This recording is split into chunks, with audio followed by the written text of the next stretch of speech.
ఇప్పుడు మనమందరం ఏటీఎంకి వెళ్ళి కార్డు పెట్టి పిన్ టైప్ చేసి క్యాష్ తీసుకుంటాం కదా, సింపుల్ జాబ్ అనుకుంటాం. కానీ అది అంత సింపుల్ కాదు.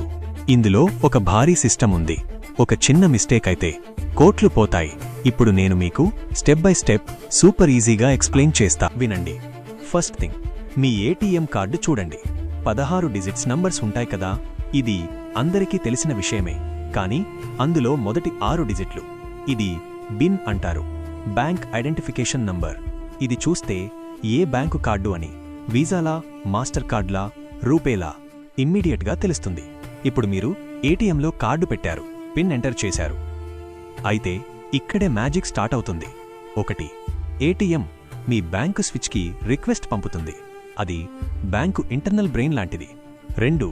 బ్యాంకు స్విచ్ ఇప్పుడు 3 బిగ్ చెక్స్ చేస్తుంది. మొదటి, పిన్ సరైనదేనా లేదా అని. తర్వాత, ఖాతాలో సరిపడా బ్యాలెన్స్ ఉందా లేదా అని. 3వది, డైలీ లిమిట్ దాటిందా లేదా. ఉదాహరణకు 40,000 రూపాయలు లేదా 1,00,000 రూపాయలు ఎక్కువ తీసుకోలేం. ఈ 3 ఓకే అయితే, సేమ్ బ్యాంకు ఏటీఎం అయితే డైరెక్ట్ అప్రూవల్, క్యాష్ వస్తుంది. వేరే బ్యాంకు ఏటీఎం అయితే ఇక్కడే ఎన్పీసీఐ ఎంటర్ అవుతుంది.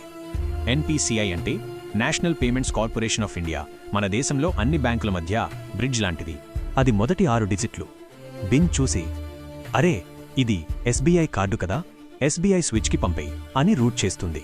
అప్పుడు ఎస్బీఐ స్విచ్ మళ్లీ 3 చెక్స్ చేసి అప్రూవ్డ్ అని మెసేజ్ పంపుతుంది. ఆ మెసేజ్ ఎన్పీసీఐ మళ్లీ ఏటీఎంకి వచ్చి క్యాష్ బయటకు వస్తుంది. అదే కాదు, తరువాత సెటిల్మెంట్ కూడా ఎన్పీసీఐ హ్యాండిల్ చేస్తుంది. ఎగ్జాంపుల్కి, ఎస్బీఐ కస్టమర్ హెచ్డిఎఫ్సి ఏటీఎంలో తీసుకుంటే మైనస్ హెచ్డిఎఫ్సికి ఎస్బీఐ నుండి డబ్బు వెళ్తుంది. అంతా ఎన్పీసీఐ మేనేజ్ చేస్తుంది. ఇది నార్మల్, సేఫ్ ప్రాసెస్. బ్యాంకులు ఇన్ని లేయర్లు పెట్టి మనల్ని ప్రొటెక్ట్ చేస్తున్నాయి. కానీ ఇక్కడే ట్విస్ట్. హ్యాకర్లు ఈ సిస్టమ్ని బైపాస్ చేసి జాక్పాటింగ్ అని ఒక దాడి చేస్తారు. 2018లో కాస్మోస్ బ్యాంక్లో 3 గంటల్లో 79 కోట్ల రూపాయలు. అది రియల్ స్టోరీ. అందుకే పిన్ ఎవరికీ చెప్పకు, ఏటీఎంలో స్కిమ్మర్ ఉందేమో చెక్ చేయి. అసాధారణ మెసేజ్ వస్తే ఇమ్మీడియట్గా బ్యాంకుకి కాల్ చేయి. ఇంత ఇంట్రెస్టింగ్ స్టోరీ ఎలా అనిపించింది? లైక్ చేయి, షేర్ చేయి, కామెంట్లో జాగ్రత్త అని రాయ్.